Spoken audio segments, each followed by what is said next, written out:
रेती माफियांची मुजोरी, मारेगाव वार्ताच्या संपादकांना धमकी, प्रशासनाच्या निषेधार्थ सचिन मेश्राम यांचे कुटुंबासह आमरण उपोषण सुरू।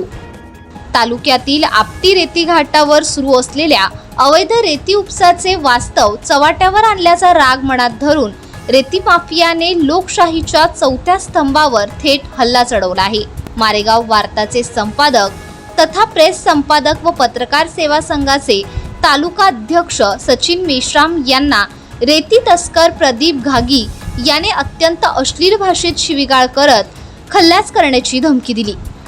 या माफियाराज विरुद्ध आणि प्रशासनाच्या निष्क्रियतेविरुद्ध मेश्राम यांनी आज 24 एप्रिल पासून तहसील कार्यालयासमोर आपल्या कुटुंबासमवेत बेमुदत आमरण उपोषण सुरू केले आहे।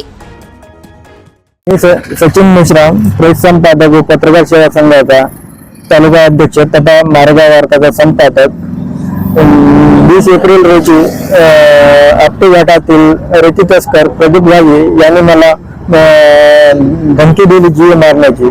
कान रेतीने बातमी जाऊन राहिली। मी म्हटलं मी बातमी नाही लावली, माझ्या मित्राने लावली।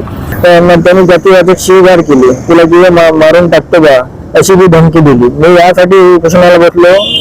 आपटी घाट आहे तो कायमस्वरूपी बंद झाला पाहिजे व त्याचं मतमाप तिथे साहित्य आहे ते बी जप्त झालं पाहिजे।